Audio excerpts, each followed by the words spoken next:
রাধে রাধে। ওম নমো ভগবতে বাসুদেবায়। ওম নমো ভগবতে বাসুদেবায়। ওম নমো ভগবতে বাসুদেবায়।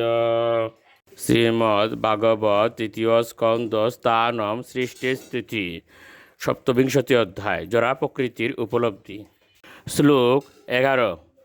মুক্তলিঙ্গম সদা বাসম সতী প্রতিপদ্যতে শতবন্ধুম অসৎচক্ষু ও সর্বানুসূতম অদ্বয়ম।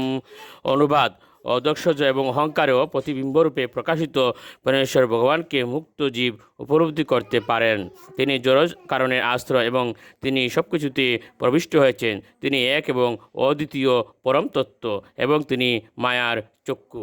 শ্লোক 12।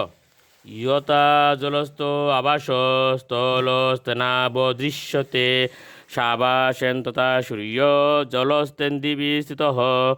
অনুবাদ: সূর্য আকাশে অবস্থিত হওয়া সত্ত্বেও যেমন প্রথমে জলে প্রতিবিম্বরূপে এবং ঘরের দেওয়ালে দ্বিতীয় প্রতিবিম্বরূপে সূর্যকে উপলব্ধি করা যায়, ঠিক সেইভাবেই মনুষ্য ভগবানের উপস্থিতি উপলব্ধি করা যায়। শ্লোক 13। এবং ত্রিবৃত অহংকার ভূতেন্দ্রিয় মনোমহ্য সাবা শরীর লক্ষিতু অনেন সদা বাসেন সত্যদৃক। অনুবাদ: তত্ত্বদ্রষ্টা আত্মা এইভাবে প্রথমে ত্রিবিধ অহংকারে এবং তারপর দেহ, ইন্দ্রিয় এবং মনে প্রতিবিম্বিত হয়। শ্লোক 14। ভূত সূক্ষ্মেন্দ্রিয় মনো বুদ্ধাদিশিহ নিদ্রয়া লীনে শোষতি যস্তত্র বিনিদ্র নিরহং ক্রিয়।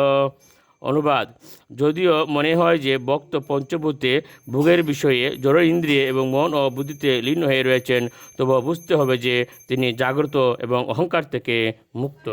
শ্লোক 15।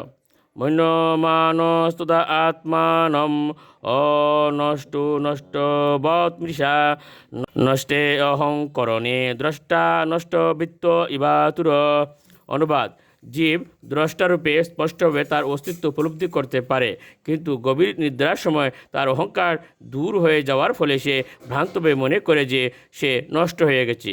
ঠিক যেমন ধনসম্পদ হারাবার ফলে মানুষ গভীর দুঃখে অভিভূত হয় এবং মনে করে যে সে নিজেও নষ্ট হয়ে গেছে। রাধে রাধে।